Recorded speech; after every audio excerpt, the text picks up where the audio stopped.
Hello, welcome to the Rachel Roth Show. And I am beside myself. Like, I can hardly sit still in my seat because I am so excited about the guest today, for real. Her name is Hilary Billings. She is amazing. She has so much knowledge that you are going to flip by the end of this, no doubt. So let me give you a quick bio of her, and then we're going to dive in because I want to miss absolutely none of the goodness that she is going to share with us. So she is the co-founder and CEO of Attentioneers, where she helps entrepreneurs and personal brands drive reach and revenue through short form video strategy, which we all know is the future of everything. I mean, you just see it everywhere, but you don't have to be scared of it. So she grew her own following from 0 to 400,000 followers in 40 days. I'm going to repeat that. 400,000 followers in 40 days. And she garnered over 1 billion organic views in under 12 months. So she understands the psychology of capturing and keeping attention online. And I cannot wait to learn more about this. Her agency works with internationally recognized brands and celebrity influencers, and it also collaborates directly with TikTok as members of their advisory board.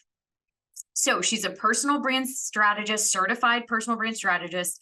She's worked with high-performing entrepreneurs, billionaires, Victoria's Secret models, New York Times bestselling authors. She is a former Miss Nevada. She is a former journalist, on-camera host. She's worked with traditional media outlets, including USA Today, E! News, and Extra.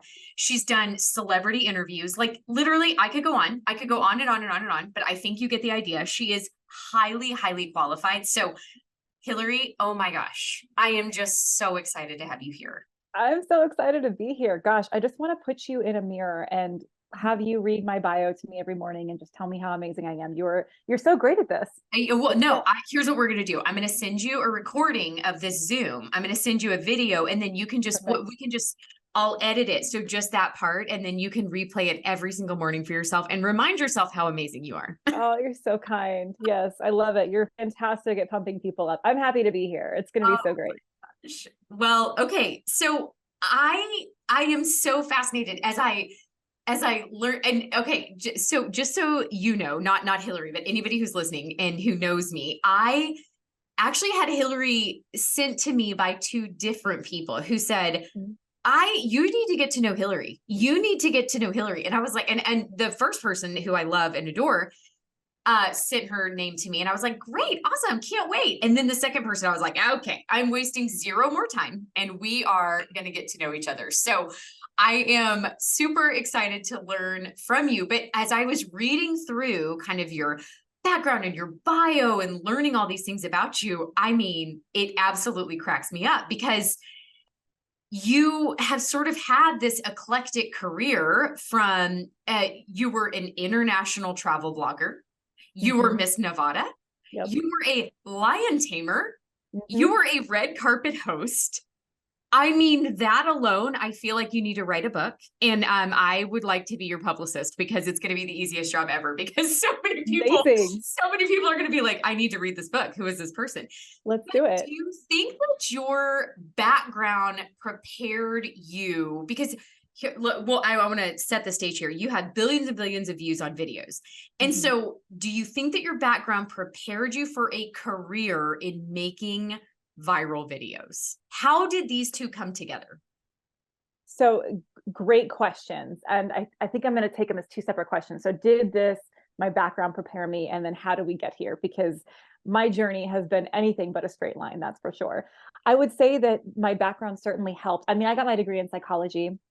I thought I was going to be a professor. I wanted to be in academia and become a clinical psychologist. And I was focused on body image and eating disorders. And I thought it was so fascinating that no matter where you were from, we all struggled with self-confidence. And there was always something that we thought was wrong with us. And what was it about society and how we were being programmed that made us feel that way? And my life just took a giant left turn. After college, I graduated at the top of my class. I was named the outstanding graduate of UNLV. And then I became the proud owner of 14 rejection letters from every graduate program that I'd applied to. One of the letters wasn't even addressed to me. It was addressed to another candidate, and they had crossed out their name and handwritten, misspelled my name, by the way, handwritten my name in over top and sent that to me. So you want to talk about feeling low self-worth and not even worth a reprint of a rejection letter. Okay, I just want you to know that literally my whole body just got covered in chills in defense for you, because I feel like I need to go reach out to these people. I am so confused how you could finish at the top of your class, but then get 14 rejection letters. I know that's not what we're talking about today, but I need to know. Yeah, it was all timing, is my belief looking back at it now. I took it very personally. I thought it meant that I wasn't good enough, that I hadn't done enough. I had done everything that I was told I needed to do to graduate, to get into school, but to get into a clinical psychology program, it's actually more competitive than going to med school. And I graduated in 2010. So we're right after the 2008 recession. So graduate programs are cutting their funding. They're cutting the number of students. So they went from, we're accepting 8 or 10 new candidates every year to maybe 1 or 2. And you also are seeing this massive way of people that were already working in the field that had their master's degrees that were going back to get their PhDs. So suddenly I'm not even the best bet in the field. There are other people that are already in the industry that it makes more sense for them to invest in, because they've already are working clinical psychologists and they're looking to update and grow their academia even more. So it's interesting looking at that time and then looking at what happened with the 2020 pandemic, and there's a lot of similarities as to what graduates are going through now or went through in that time period, and life just didn't look the way that I was told it was going to look. So I had to pivot. And I didn't do a very good job. I mean, I did it, but I did it with a very sad attitude of like, my life is over. There's a lot of crying, being miserable all the time. And I had booked this trip to Nicaragua. And it was supposed to be my last hurrah before I went off to graduate school. And it was a surf retreat. And I decided to start a travel blog before I left. I think I just watched Julie and Julia. And I was like, well, this will be the downfall of my life. And I'm just going to report on it because I am a psychologist and this is what I do. So I'm going to start this blog and send it to my friends and family so they know that I'm alive. And that's what's going to happen here. And so I went and had this incredible experience.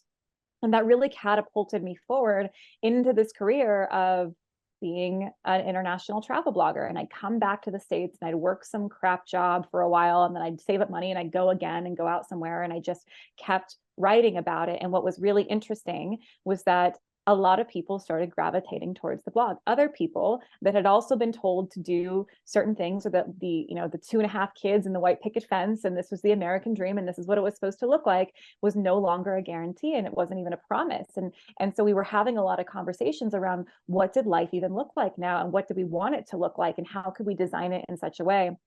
I was hosting meetup groups with women all over the world who were readers of the blog. I'd go to Australia and I had, half a dozen readers that all wanted to get together. And so now they're getting to connect and we're all spending time together in Sydney. And it was this really beautiful, totally unexpected time in my life where I really got to learn who I was, get to enjoy time with myself, and to start to understand how my writing, my values, my content could connect with people and building an audience. And I really wish I would have known the power of holding on to a blog. But at the time, it's funny what your mind does of like, this isn't a real job. This isn't something that I have readers in 100 countries, but I really need to work with like a real company. And that's what the thing that's going to bring me credibility. I'm just a blogger. Who wants to work with a blogger? So it's just funny that life just continues to throw these turns in your way, and these, I call them wrecking balls, these loving wrecking balls that the universe would just crash into my life. So on that process, a year and a half later, I ended up getting hit in the chest with a malfunctioning firework on the 4th of July, suffered 2nd and 3rd degree burns to my body. And that served as the catalyst for me deciding to enter a beauty pageant. I had no interest. I had so many preconceived notions as to what it meant to be a beauty queen. And that was the reason, because I needed to do something to get myself out of my comfort zone, find a way to get over my self-confidence issues. And nothing sounded more terrifying than being on stage in a bikini and having someone judge me based upon my appearance. And then I didn't expect to win, but then I did. And it became such a beautiful opportunity for me to leverage my story and my background and work with the Burn Foundation and the Burn Institute and volunteer with Camp Beyond the Scars and talk about how you don't need to be flawless to be beautiful. and feel beautiful. And from there, USA Today called. They asked if I'd be interested in doing some trial content, which then turned into, hey, would you be interested in doing red carpet work? And me saying, yes, absolutely. And then hanging up the phone and flipping out because I've never done a red carpet interview before. And, you know, no pressure. My first red carpet interview was with Ryan Seacrest. So the interviewer, yeah, the interviewer of all interviews. But it was such a fantastic learning experience because I learned through interviewing him what it meant to give a great interview. And USA Today had sent their #1 music publicist, who was the first person that Taylor Swift followed on Twitter, to essentially to babysit me and make sure that I didn't mess it up, because we had no idea how this was going to go at the iHeartRadio Music Festival. And he also, Brian Mansfield, he's become an incredible mentor of mine. And just seeing how the two of them operate in that world gave me such a beautiful foundation for how to talk to people and grab curiosity, and creating this content and writing headlines, and how to make succinct content. So I've always been on this journey of making content and communicating with people, and being and having that presence, whether it's on camera or through writing or just even in person or MC work or presenting or speaking. And so that through line's always been there, even though the medium in which it's showed up in my life has changed and shifted dramatically and come back and forth and just been this ebb and flow. So right around the pandemic, obviously revenue streams start to dry up. And my partner at the time, my co-founder, he also was a professional touring musician and had a lot of experience making great content in the form of music that people wanted to listen to. And he was a Billboard charting artist. And I was approached by an acquaintance of mine that happened to run the largest network of Facebook creators. And he asked if I'd be interested in having a Facebook watch channel where you're monetizing off of ads. So you make a video and you're trying to get people to watch the ad that's inserted by the algorithm somewhere in the video. And through that, you then end up splitting the ad revenue with Facebook. So we're watching this content, we're watching this viral content. And it's like, well, this looks relatively easy. These videos look simple enough.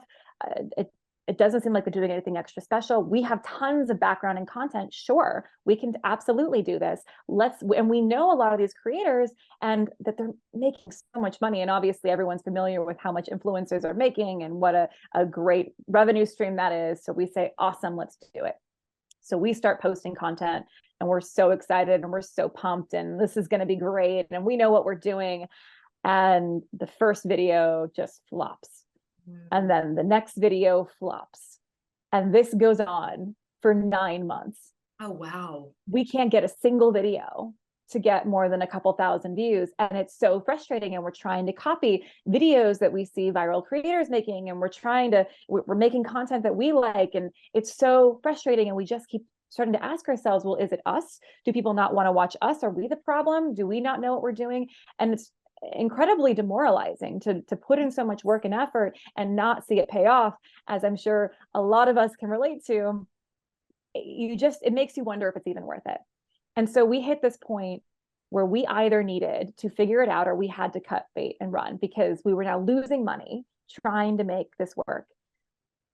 And then we had this realization come to us of maybe we've been looking at this wrong. Maybe what we thought was really easy, maybe what we thought was like unintentional and these haphazard videos that were being created, what if that wasn't the case? What if everything that we thought that was unintentionally in a video was actually very intentionally engineered?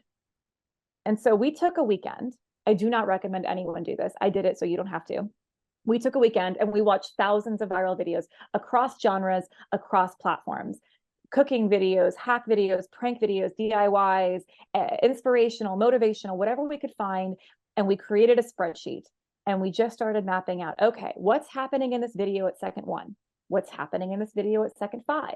What's happening at 30 seconds? What are they wearing? What are the colors in the video? What are the camera angles? Are there any cuts? What are the hashtags? What are the descriptions? How long is the video? Is there music? What are the hand gestures? Anything and everything that we could think of that might be playing into the success of the video. And then something really interesting happened.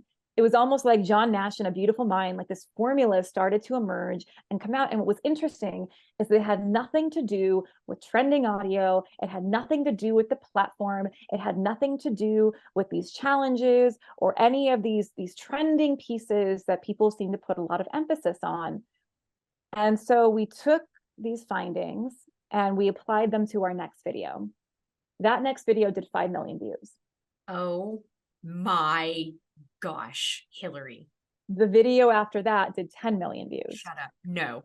And No. so it's so it's not to say that everything that we touch turned to gold, but one, we realized very quickly what wouldn't make a video successful. And we also realized what videos had to have in them in order to have a chance at being successful. And from this, about 1 in every 4 of our videos did over 1 million views, 1 in every 10 did over 10 million views. And we went from practically 0 views in the first 9 months to over 1 billion organic views in the following 12 months, just by leveraging these formulas. Like my mind is so blown right now. That is insane. Okay, keep going. I don't even want to say words. I just want people to still know that I am. But like, I don't want to say words. I want you to keep talking. So for us, it became all about intentional content making, intentionally engineering videos.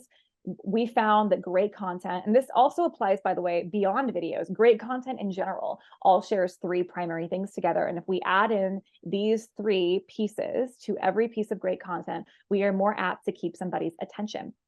And we made content as creators for a number of years and really enjoyed that process and had so much fun. But what we really saw as we were going through this process was that there was a big gap in the market for personal brands, for entrepreneurs, for small business owners, for thought leaders that had these missions and these messages that they wanted to get out to their target audience to really move the needle and help people in their lives that were just really struggling with the same stuff that we were, where they're trying to copy what other people are doing. It's not working. Everyone's trying to make the same type of content because you see everyone else around you making that content. So we're all operating under the assumption that that's working for somebody when maybe it's not working for anybody at all, but it's just the thing that people are doing because it's trendy. And it was really heartbreaking to see so many people that we know and we love, especially in our shared communities, that couldn't break through, that couldn't move the needle, that were spending so much time investing in content and doing the things that they're told to be doing and not seeing any traction. So we created Attentioneers with the mission of helping people to do just that, because it's not just about having a great product. It's not just about having a great message. If nobody's seeing your content, or you're spending all your time trying to make content that's not working, it's not only going to just make you depressed and discourage you from wanting to do more, it's going to keep the people that actually need to see it and hear it from receiving it from you. And we're in such an interesting space now in humanity and history, where 20 million new pieces of content are being posted to social media every single day. The average person is seeing 20 million 20 new videos. million new pieces of content every day. New videos. New videos. Wow. Okay. That's every day. Stat.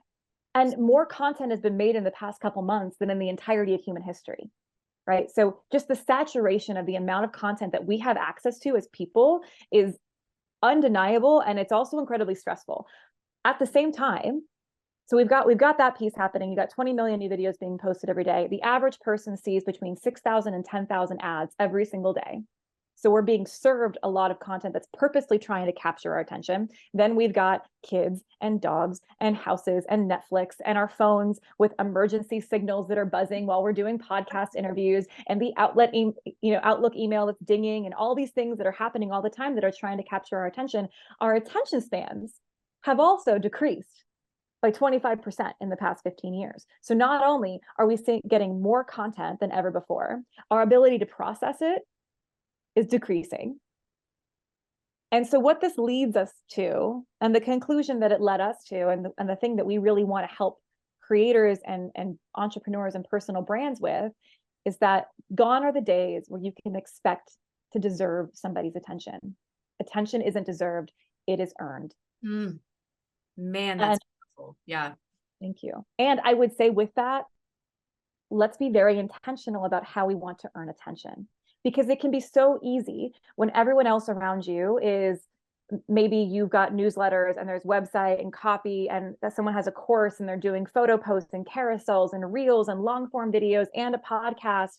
And maybe you want to go do podcast interviews yourself. There's all these different types of content that you could be putting your time and attention to. And what tends to happen is that you try to do a little bit of all of it, and you take the mentality of, I just have to put out something. And then by doing that, you end up not doing a very good job of doing any of it, and you end up feeling burnt out and you feel discouraged and you're not seeing the results that you want to see, and then you stop doing all of it and you lose any momentum that you could have built because you're not intentional with the type of content and how you're trying to capture and keep attention. So while we help people primarily through short form video strategy, I mean, I talk about this a lot in speaking too, the principles that we utilize are the same, whether it's for an email that you're sending out in your newsletter, or whether it's for a speech, or whether it's for a course, or whether it's for your website copy, or whether it's for a video. And I think it's incredibly important that we all start getting very intentional about where we're putting our time and allow things to fall away, especially when we're in a building process, and letting that be okay and giving ourselves permission to let things go, especially when it comes to social media, because here's what happens. There's the dreaded A word, the algorithm. But the algorithm's job is to help you. And the algorithm wants to find the right audience for your content. But the algorithm is also taking a non-personal view of your content. And so what it's trying to do is serve it to people to see how they react. And does this type of person like Rachel's podcast? And okay, if so, I'm going to serve it to more people that are in that demographic. Or if not, let me try a different demographic and see what happens here. If you keep posting haphazard content and you're not intentional about it, and that content isn't getting a lot of views or isn't getting a lot of engagement, and you keep posting that because you feel like you have to put out something for somebody that may need to see it at some point, the algorithm goes, oh, okay, this content isn't engaging and I can't seem to find the audience. So I'm going to limit the number of people that I show this to until we can find the right audience, or maybe the content isn't quality.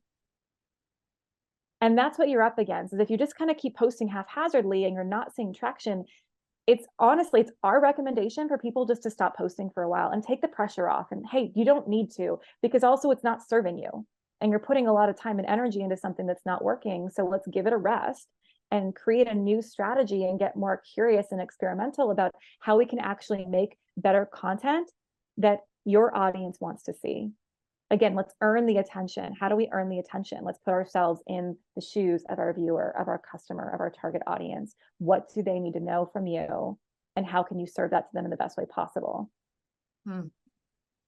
So when we talk about attention spans, I mean, this is something that I have known for a while. I mean, the attention span is what, 8 seconds? Is it lower than that now? Yeah. 8 seconds. It's 8 seconds.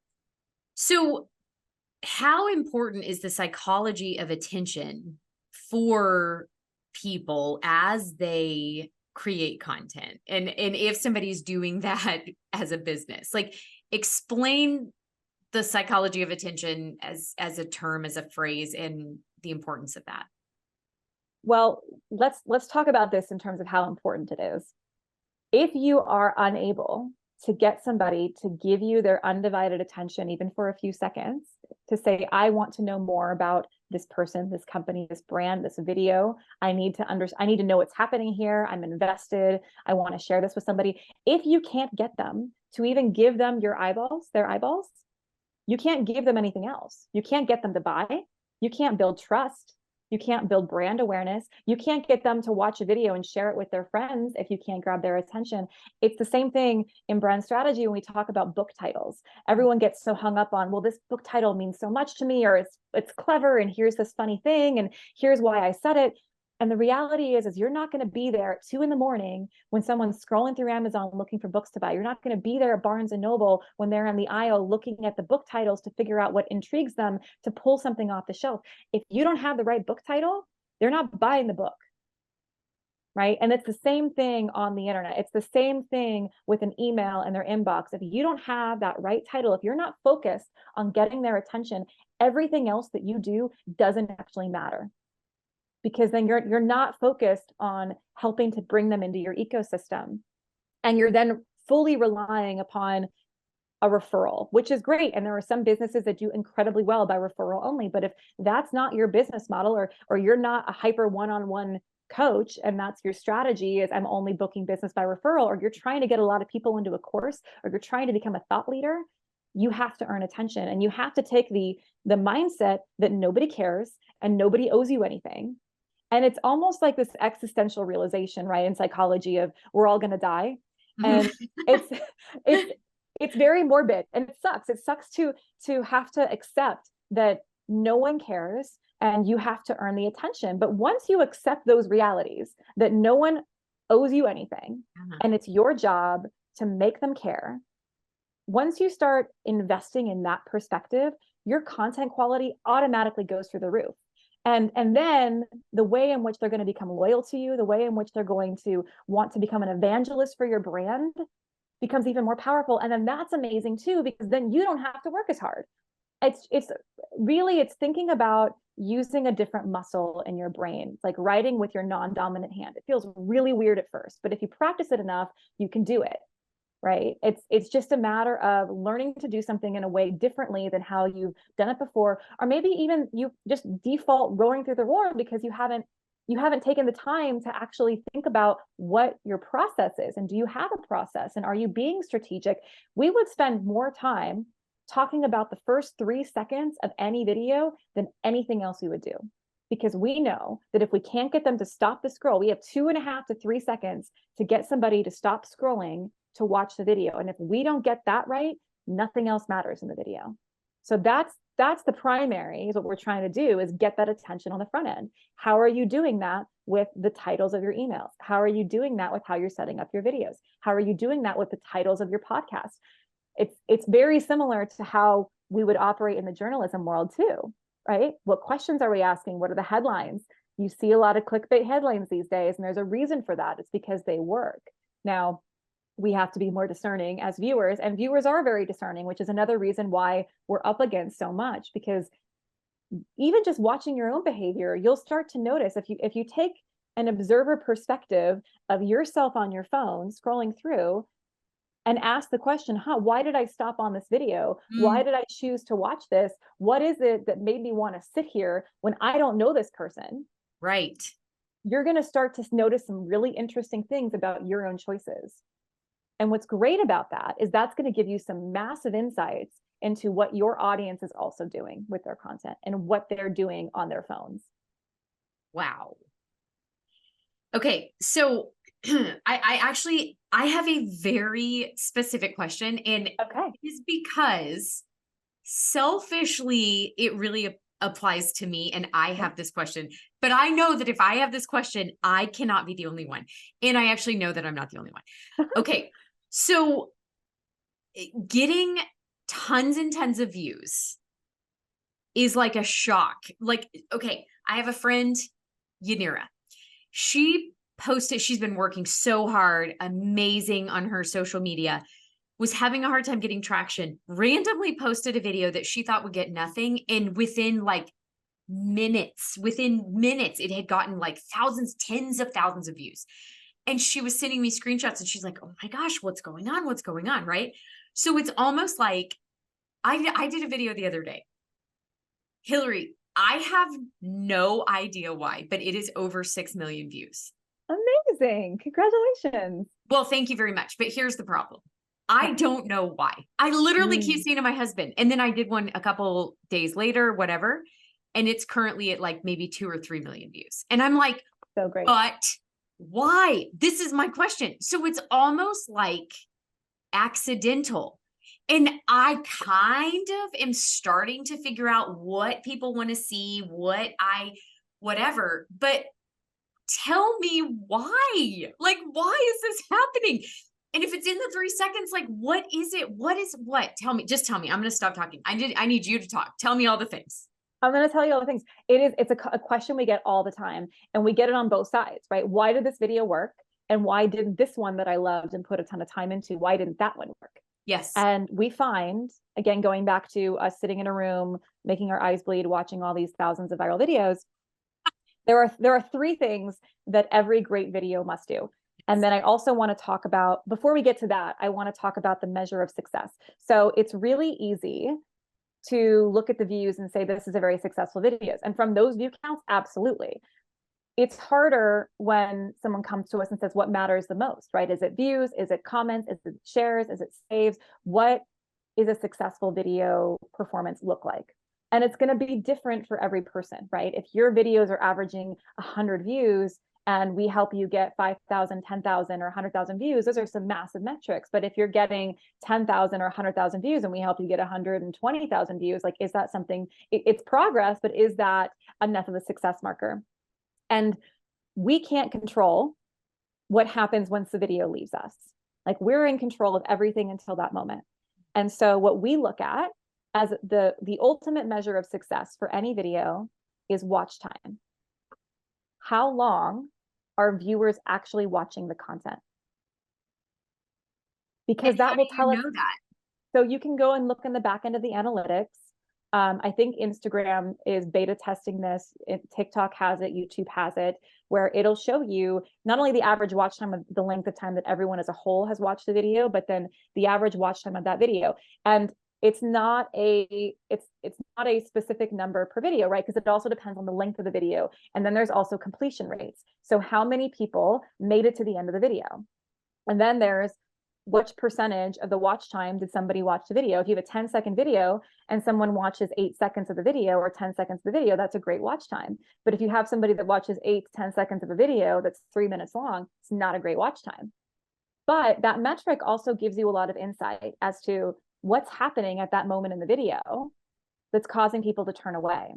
And we knew creators, again, this is full-time content creators who are making money off of ads. So this is not the average person posting a video, but they would post a video up and they would wait and they would watch and see what was happening with the watch time. And they knew, based upon certain metrics and the length of the video, what they should expect that to look like within the first hour or so. And if they weren't seeing that traction, they would take the video down, do a re-edit, and repost it.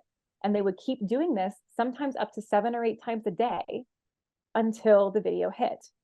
Or maybe they just move on and say it wasn't worth it, right? But it's taking the personal out of it and saying, we are going to try to create a piece of content and engineer a piece of content for people to stick around and watch the longest that we possibly can.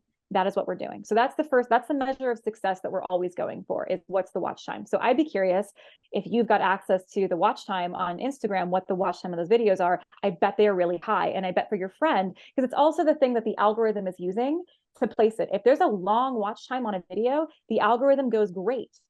Let me use this video to keep people on the platform, because we have to remember that's the job of the algorithm, is to keep people on the platform. They want people engaging and staying on Instagram, Facebook, TikTok for as long as possible. So if your content helps people do that, they're going to push it out for days. And that's when you get these massive numbers in comparison to what you've seen before. So that's that's what we're working towards. And again, for not everybody are massive views the answer, and we always want content that converts, and we're looking at what is the real marker that we want somebody to hit, and how are we leveraging those views. But at the end of the day, that's the game that we're playing, is if we set up the content appropriately, we can leverage the algorithm to help us reach a wider audience than we would normally reach. So that's the first thing. Here are the 3 things. I know, I'm dying. I wrote it down at the very beginning when you started talking, and I keep coming back to it. So yes, tell me the 3 things. So here are the 3 things that every great piece of content must have in order to be successful.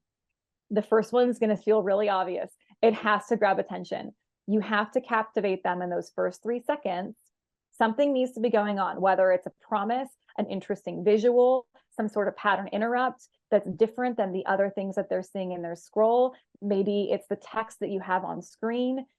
Something's happening in that original 3 seconds that's getting people to stop. Now, once you've grabbed, and again, if we don't grab the attention, nothing else happens. So once we're grabbing attention, we're going to spark an emotion. Because when people get emotional, they get promotional. And it's only through the emotion that they want to share with somebody else. And that is how people start sharing and videos start propagating more and more organically. It's because you made them feel something. Now, there's 6 core human emotions: love, joy, wonder / surprise, anger, sadness, and fear. And then everything else kind of spirals out in a big emotional wheel from there. And you can find emotion wheels on Google to help you with this. But anytime that we're thinking about a piece of content, we're always asking ourselves, what do we want the viewer to feel? And, so media companies do an amazing job of leveraging the negative emotions. And we, as humans, in our survival and lizard brain instincts, love to try to feel safe. And so we do draw to negative headlines. We are more drawn to things that are going to help us keep our safety and security. And it doesn't mean you should do that, but this is the reason why fake news propagates 6 times faster than truthful news. It's because they're leveraging and pushing on those negative emotions. You don't have time to check whether or not the source that you are actually, posting and sharing is a good one because you're too busy being outraged. And that's just part of the human experience. So when people share, they share because, oh my gosh, Rachel, this video reminded me of you. Oh my gosh, I have to send you this meme because it reminded me of you, or this reminds me of me, or this is so us, or I can't believe this, or this made me so angry, or this made me cry. I want you to feel this way too, or here's this piece of information that you need to know, otherwise you're going to be outraged. So we want to constantly be thinking about how can we spark an emotion? And the emotions come from the story. It doesn't have to be a long story, right? But usually there's a small story arc that's happening in our videos, in our content, in the posts that we're making. So we have to grab attention. We have to spark an emotion. And the last piece, which I think most people overlook, is we have to create a curiosity gap. There has to be something that we leave out. We tell the viewer that we're going to tell them something or something's going to happen, but we're leaving out a big piece of information.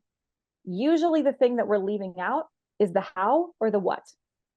So for example, let's say that I'm a personal trainer and I make a video that says, here was me 30 days ago. Here's me now. Let me tell you what I did. And maybe the answer is I did 100 crunches a day, right? Or let me tell you how I did it. And so you're giving them the how at the end of the video, but you're setting it up on the front end. Here's my before and after. Now let me tell you how I made this transformation happen. And you could do this with lots of things.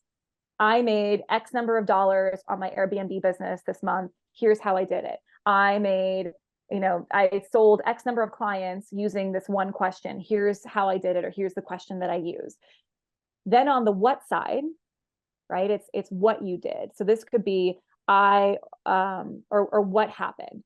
So maybe you set up the video, same premise. I'm a personal trainer. I did 100 crunches a day for 30 days. Here's what happened. Right? So now they're waiting to see what happened. But driving the curiosity, creating that curiosity gap is what keeps people watching. Okay, so let me ask you really quick. So I did 100 crunches for a month. Here's what happened, ... Do you put what happened in the video? You mean as the answer? Yeah. Yes. You do. You, okay. So you always want to give them the send answer. them to the caption or something for the answer. I mean, I guess you could, but what you always want to give them the answer. Okay. We used to not necessarily do this as viral content creators. Like we might set up and then give people half an answer and people get really pissed off at us about it. But people get seriously worked up if they don't have the full answer. I mean, it's amazing. Yeah. Yes. So as a personal brand, as a trusted company, you wouldn't necessarily want to do that. So you always want to fill the gap.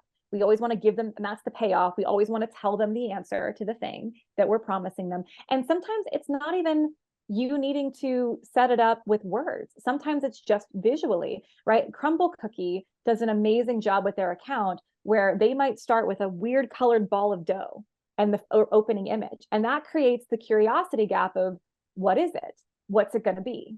And so you watch the video, maybe it's a 7-second video or a 14-second video, but you're going to watch this process of this cookie being created because you want to know why there's a blue ball of dough and what does the blue ball of dough become? And is it a cookie monster? Is it a blueberry cookie? I need to know the answer. So it doesn't necessarily have to be you speaking it or you writing it up on screen, but we want to make sure that there is a question that is being asked. There's a couple questions that the viewer is going to ask watching your content. So the first thing when we're grabbing attention is what's going on here? The second question that they're going to ask with sparking emotion is, do I care? And then the third question they're going to ask with creating curiosity gap is what happens next? So if you can answer all of those questions or get them to say yes or get them to want to know what happens next, you win. And it's not to say that even if you do this every time, that every video is going to do great. We have plenty of videos that didn't take off, that we love, that we engineered in this way. And you probably spent a lot of time on them. Yeah. And then there were some videos that we did in the same formula, like, man, I don't think anyone's going to watch this. This is the stupidest video I've ever made. And that was the one that did 100 million views. Right? Yeah. Every single time. For sure. So there are so many different types of content. Mm-hmm. And I personally get overwhelmed with the amount of, I try not to, but I do.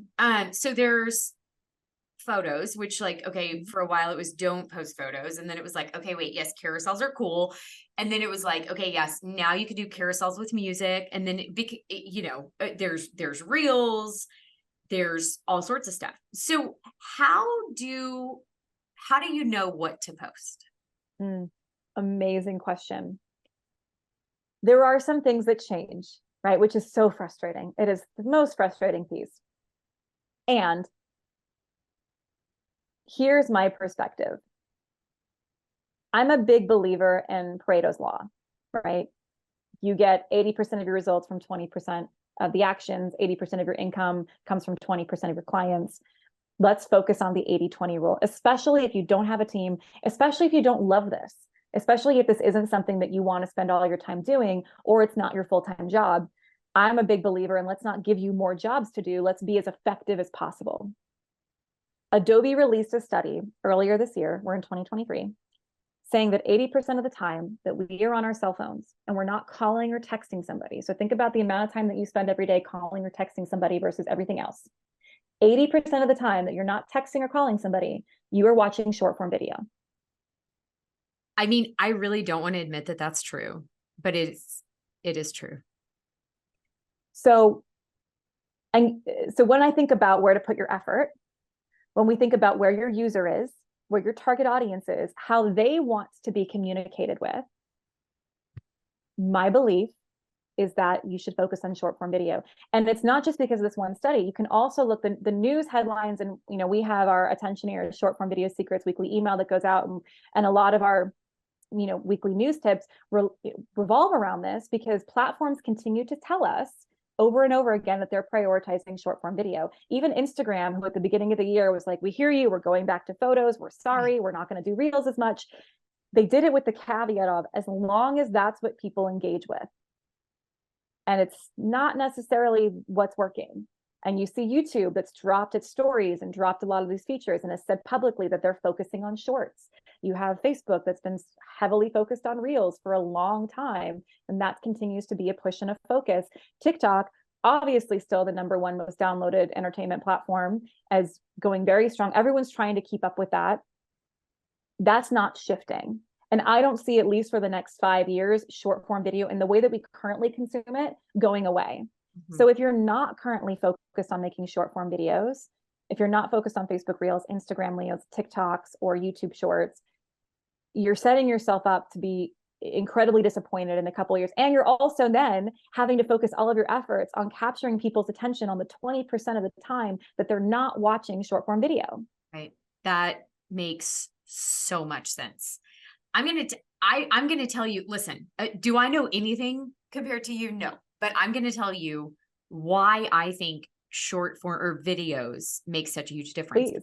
Because if you go to somebody's page and you scroll through a bunch of photos and you're like, she's beautiful. She's just, yeah, she has a beautiful house. Everything is beautiful. All you see is sort of like this shell, this outer image. But in videos, Hilary, like, I can get to know you. Mm-hmm. And I am seeing your facial, like, expressions. Thank you. Your expressions change, and what your eyes look like when you're excited, what your eyes look like when you're sad, like and it's just like this human experience that is so much more 3D than 1D. And I think that I think that's why short form video, or just video in general, and because of people's attention span, it's got to be short form, but it's like that people want to connect with other people. Mm-hmm. And I think that's why. So people don't understand always, why video? Why does it have to be video? And it's because people want to get to know you. They really do. 100%. And it's such a beautiful opportunity. One of the first things that we work on with clients, if they come to us for help, is asking them what are their voice and their values. how do they want to be perceived? What kind of characteristics, what personality do they want to put out there? And what do they care about that their audience is going to care about too? And we build the content around that. We build the content strategy around that, because otherwise they're just trying to mimic something else that they see that's maybe or maybe not working for other people. And they're putting and projecting an image of what they think their audience wants versus what the audience actually cares about. Right. And And people this can is, tell. they totally can. Tell They when you're trying totally to be can. something that you're not, and when you're lacking authenticity. People can tell. They can smell it on you like BO. They can. 100%. And this is why creators like Elise Myers and LeMay do so well, because they just are who they are. Elise shows up every day with her hair in a messy bun, no makeup, sweatshirt that maybe hasn't been washed in 3 days, and people adore her for it. I And love so, her. I she's love her amazing. with my whole heart. Yes. She is the TikTok darling, and everyone wants to be her best friend because that's just how she authentically exudes that confidence and that love and that self-acceptance, and everyone wants to feel that for themselves. It's beautiful.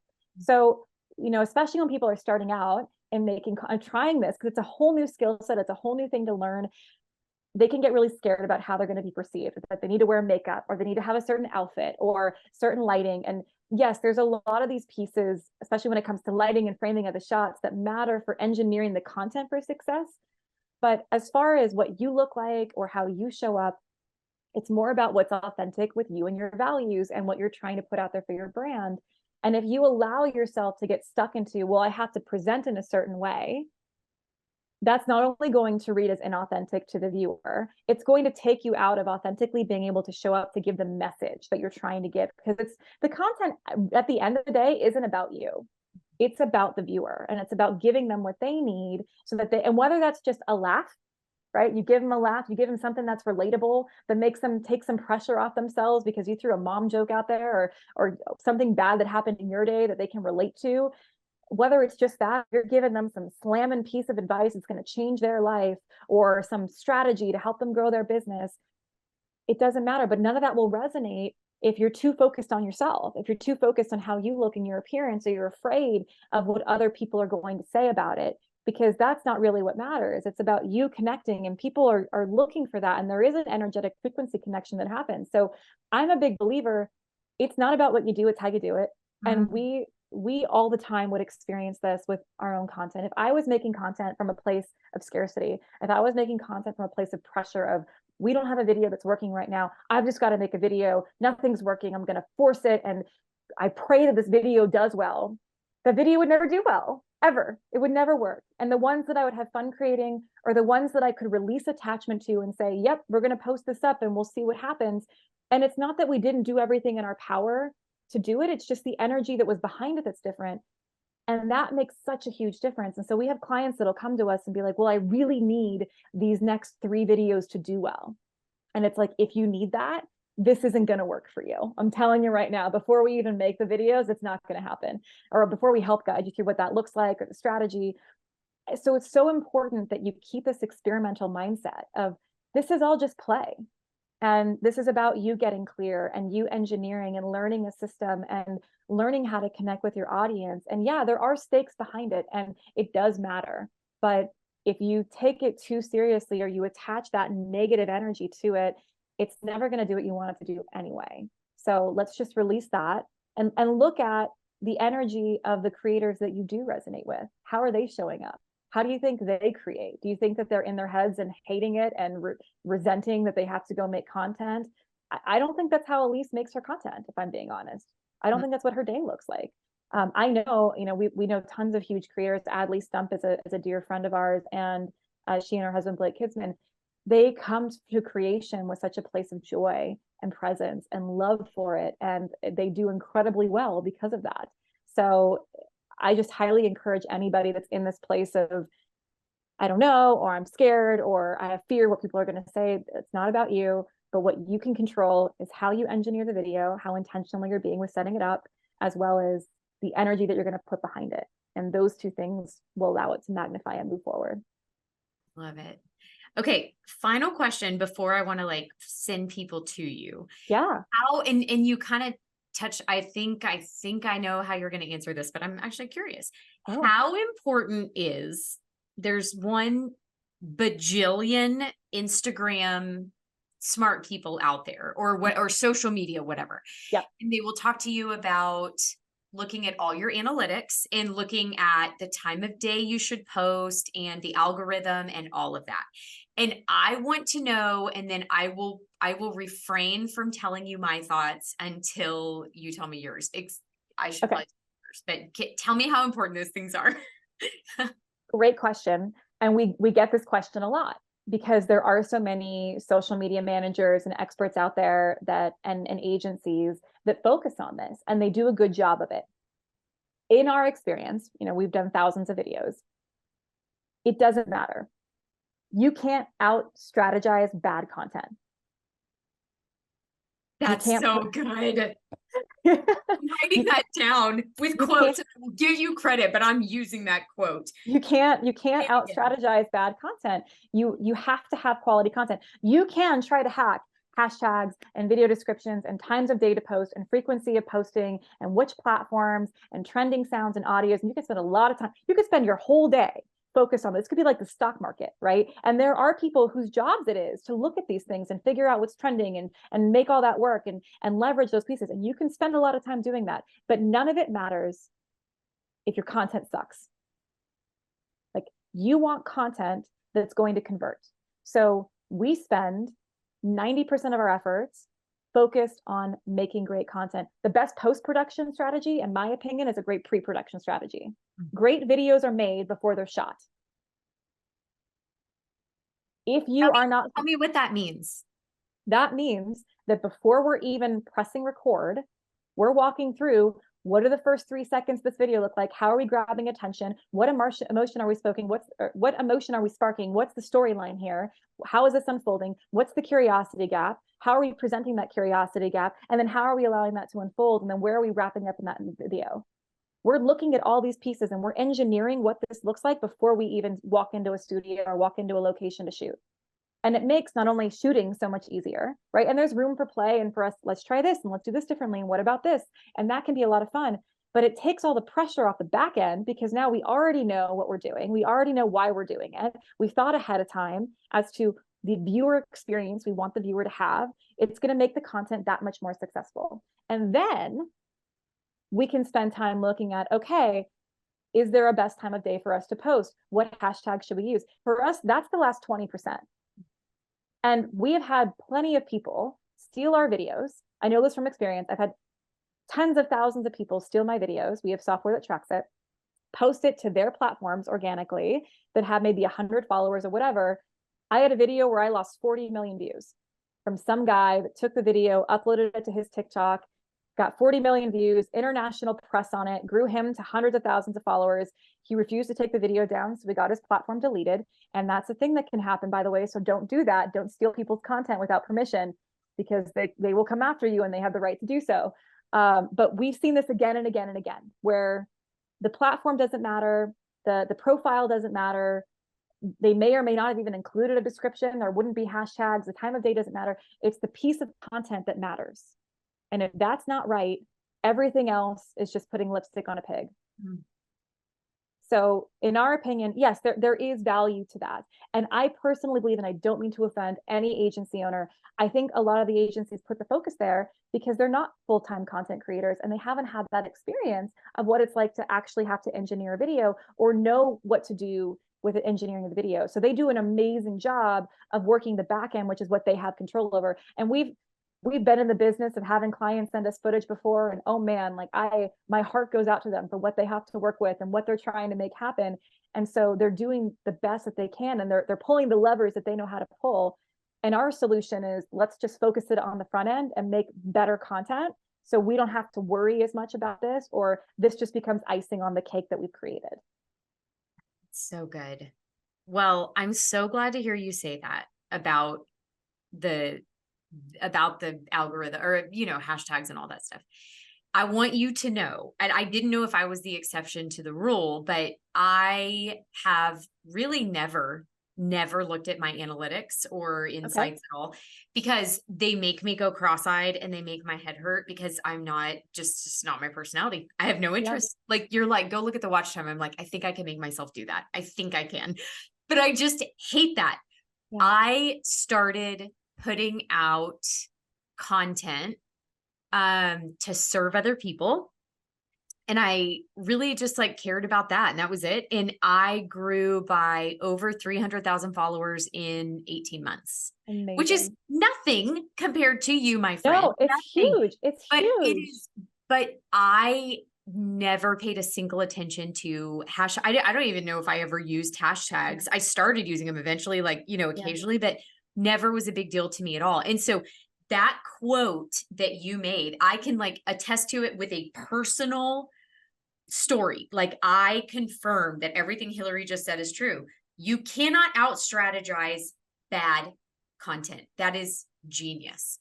I mean, I legit just thought of 18 more questions that I want to ask you, but I know that we can't do that. And I could talk to you Uh, for 4 more hours. well, let's do a part two. Yes, that's a fantastic idea. That is such a good idea. But for now, how do people find you? How can they get more of your wisdom? And also, I want you to know you're a national treasure, but I want you to know why I'm saying that. I want you to know that it's not because you know how to create a viral video, because there's a lot of viral videos out there. Some are good, like good meaning. Some are bad meaning, right? Like good purpose, bad purpose. When you are able to create something that is viral, or you are able to reach more people, you have the ability to make more impact in this world. And the majority of people that you know and I know, because I know we run in the same circles, want to make an impact in this world for good. And I'm so emotional today. I've been emotional all day long, but the reason that this is so amazing is because I want the good stuff and the good impact to drown out the bad stuff. And so just using these tools gives people the ability to go make an impact for good in the world. And we need more of that. We really do. So I just can't thank you enough. Now tell everybody where they can find you, because everybody needs to go find Hilary right now. You're so kind. And I agree with you. I want to empower all business owners, people that have a message and a mission out there, to release the fear, release the idea of scarcity, and take an idea of play and curiosity within themselves to get out in front of their audience and allow that frequency to travel and allow them to find them and be able to make that impact. And it's so beautiful when it happens, and to see clients get results and to see friends get results, and to see the lives that are impacted through those views and the relationships that happen. So you are such an incredible evangelist for that message. And I love that we get to help build each other up and build up others as well. Oh, I just love it. The best place to find me and Attentioneers is attentioneers.com. That's attentioneers.com. We provide free calls if someone is interested in getting some strategy help and having us do an audit of their social media challenges or social media channels. We'll walk through our process as to how we can help you create a year's worth of videos in a day and how to do that for yourself. So that is at attentioneers.com/free call to book your call with one of our strategists. And we are happy to talk with you about your content, what you're trying to do, your vision, and give you a strategy and our opinion as to what's going to work for you within the spaces. And that's the best place to find me. And you can also find me all over social media. It's Hilary with 1L, Hilary Billings, Billings. Yeah. And also, if you misspell her first name, which is what I did the first time on TikTok, and just so you know, she has 850,000 followers on TikTok. So like she practices what she preaches, and it's not like she's telling you something that she has not walked in your shoes and done herself. And that's what I love is that story of success, because when people try to teach something and they haven't actually done it themselves, I'm like, you have no credibility. Hilary has all the credibility in the world, and it's just amazing. My life is enriched because of you, my friend. Like, I am so grateful for all the things I learned and all the things that you were willing to just unselfishly teach me and all of my friends that are going to listen to this. So thank you so much. And I can't wait to visit with you again. I know, me too. Let's go out there and make great content.